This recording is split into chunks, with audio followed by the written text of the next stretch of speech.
Hello everyone, it's Jay here today, and if you know our household well, you know that we kind of have some chronic illness issues here, and something's always going around. So right now, I'm a little under the weather, Jill is sick, but we are talking about Dragon Ball Daima today.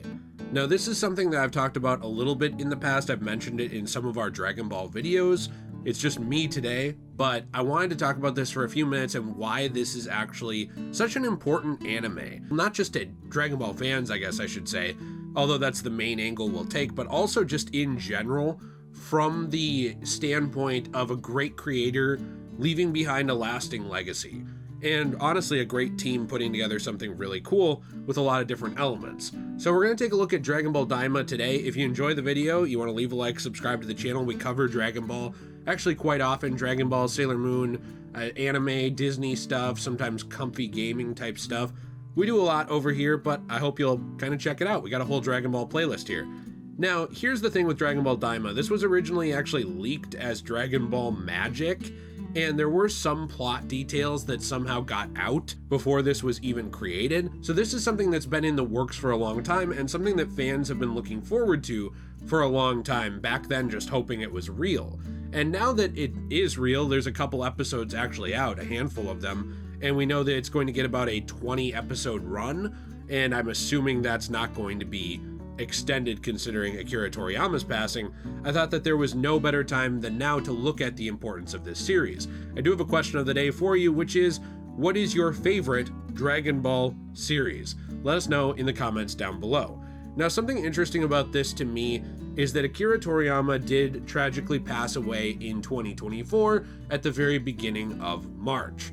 And it was something that rocked the entire world and made people very, very sad. It was honestly incredible to me to see how many people were affected by his life and by his creations. Dragon Ball is so big, and honestly, in a lot of ways, it was even bigger than Akira Toriyama, I think, could have ever imagined. He had so much influence on it, but it even left his hands in so many ways. Yes, he, was making manga. Yes, he was very involved in Daima, but, he has obviously like Toyotaro working on the manga now. Obviously, there were all of these different creators making video games, anime adaptations. The sky was the limit.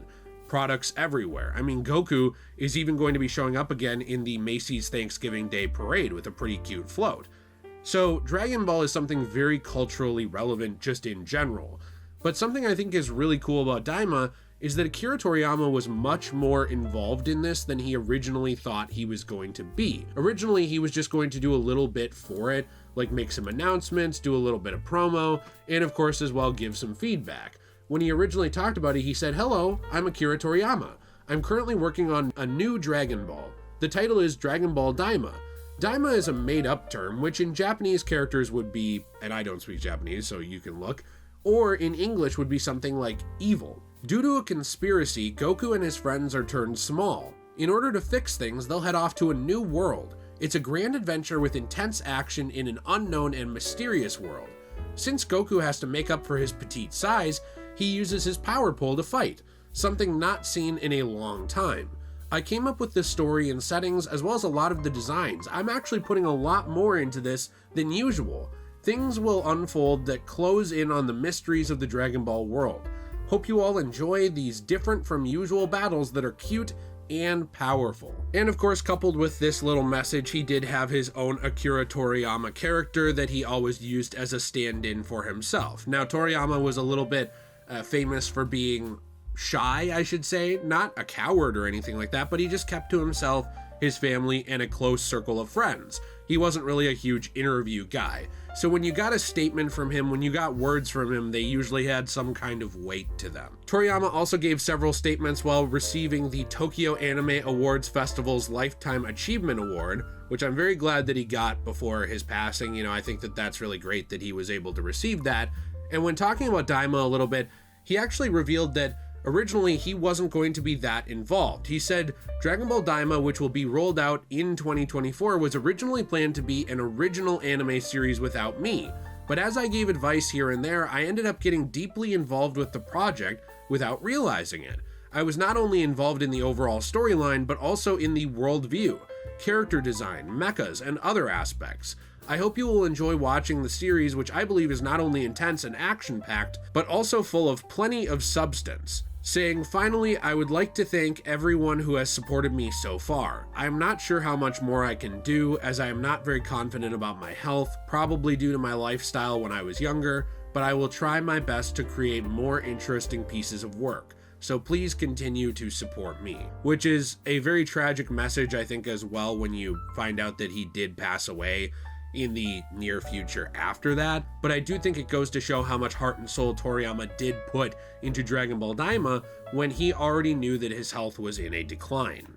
Because of that, I think it's really important for fans to get Dragon Ball Daima. Now, I know a lot of people appreciate Toyotaro, and I always try and say his name the best I can, but the successor essentially to the Dragon Ball legacy, who was picked by Akira Toriyama, who is working on the Dragon Ball Super manga, which was then postponed, and we're kind of waiting to see what else comes of that after Toriyama's passing. But it's not that Akira Toriyama was the only talented creator involved in Dragon Ball, it's just that he was the architect of it. He was the universe lead of it, the one who came up with the concepts, the one who introduced the world to it. So to lose someone so powerful like that during the creation of this anime, I think has left kind of an impression on people. It's one of the reasons why Daima matters so much to them, because they're looking at it as one of the last really interesting and fun pieces of content and art that Akira Toriyama was able to leave on our world. Now, it's not all just sad stuff that makes Dragon Ball Daima worth watching or interesting or even important. It's also worth noting that there's a lot of really cool, interesting little things that happened and came together during the creation of this that I think add to its importance. For example, this is actually tying into the 40th anniversary of the Dragon Ball series. Dragon Ball is very, very old at this point, older than a lot of its fans, and Dragon Ball is something that's affected so many worlds, and for this to come out around the 40th anniversary of Dragon Ball and actually tie into that, I think is really, really fun. We also had returning cast veterans, including Stephanie Nadolny, who actually returned to voice Kid Goku after over a decade. The last time she played him, I believe, was like in the 2010s. It was actually in Dragon Ball Origins 2, I believe, for the Nintendo DS.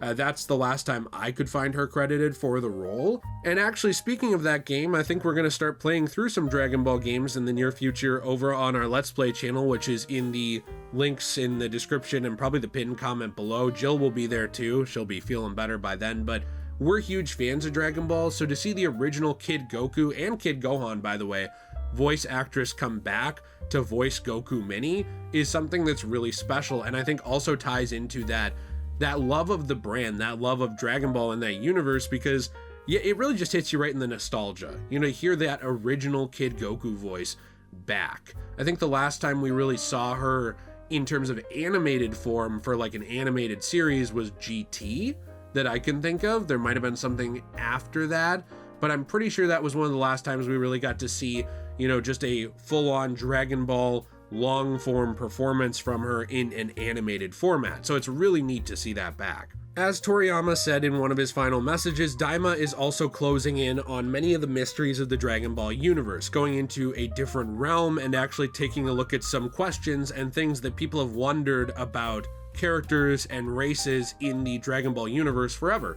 For example, the Namekians, which tie into this story a little bit with their history. There's a lot here that I think is very special to fans of Dragon Ball, but not just that. I do want to kind of close by saying it really is also something where people look at it and they see the great works of Akira Toriyama and all the people around him. I don't think that Dragon Ball needs to pass with Akira Toriyama, but I do think it's something that needs to be treated with respect. I do think it's something that needs to be considered when making more content.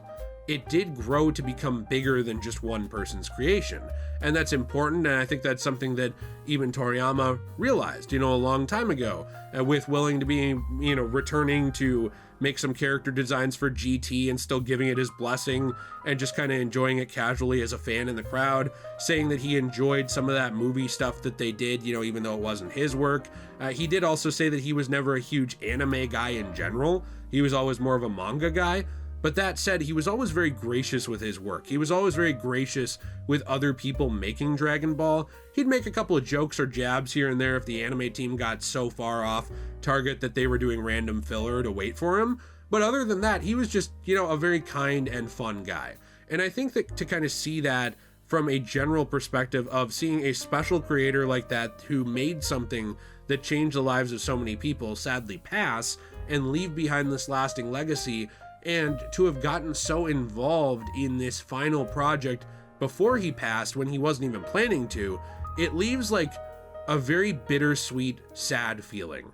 Dragon Ball is something that I look back on, and I've talked about it before. When I was a kid, to me, it was just that Dragon Ball Z Kai. It was that show that I watched with my dad on Saturday mornings of crazy-haired dudes in orange jumpsuits fighting aliens. I didn't really know what was going on at the time. I came in at the Namekian Frieza arc, when they went to Namek.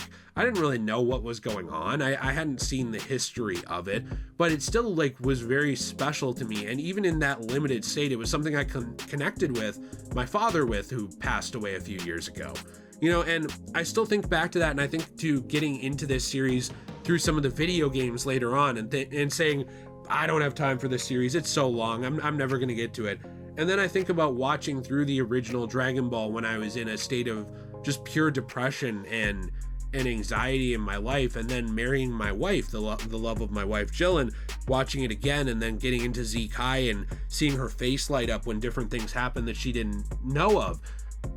Dragon Ball has had this profound impact on the world. I know that there's memes around it. I know there's questions of length, canon, all of these different timelines with Toei and Toriyama and Toyotaro's manga line and the movies and all these things. But no matter how you want to look at it, it's something that some Dragon Ball piece of art has affected so many people and continues to. And I think that that's kind of where Daima stands. It is a lasting legacy of this franchise that is a celebration of its youth, going back to Kid Goku, going back to some of the more spiritual realms and different things like that. It is a celebration of its longevity, being, around the 40th anniversary of it, and also a celebration of the creations and creativity of its authors, including Toriyama, and something that I think is very special to not just fans of Dragon Ball and important to them, but also to the art and anime world in general. I hope you enjoyed this video, and hopefully Jill will be back in the next video. Sometimes it's going to be just me or me and one of my buddies or something like that, but mainly this channel is Jill's, so I love having her here, and you can give her some well wishes in the comments if you want to. I'd appreciate that because she feeds off sympathy. Also, of course, as well, we do have all of our stuff in the description and comments down below. Like, for example, we have other channels. I actually cover RPG games on JayRPG. We play through games over on Degenerate Plays, which I'm thinking about changing the name of, but everybody voted against it, so I don't know if I will, but that's our Let's Play channel. And we also do have our own store, CosmoBunny.shop. On CosmoBunny.shop, we pride ourselves in taking art and basically damaged paper that has art on it from different things, like whether it be old manga that has been damaged, waterlogged, left in people's attics or destroyed, or maybe even things like old issues of Jump, basically old magazines that have manga in them, or even comic books. And what we do is we give them new life. You might say, how do you do that if this paper is damaged? Well, what we do is we take that paper, we save what is salvageable, and then we actually transform it and turn it into pieces of resin art transformatively. We try and make new things and give new life to these creations that usually often end up in landfills that are already printed. There is also handmade beaded jewelry over there, all kinds of stuff like that is very, very great that Jill works very hard on. We have a Fortnite code that I probably flashed at some point in this video, and you can use code SAILOR to get 10% off your first purchase on CosmoBunny.shop. I hope you have a fantastic day, and as always, everyone, stay shui.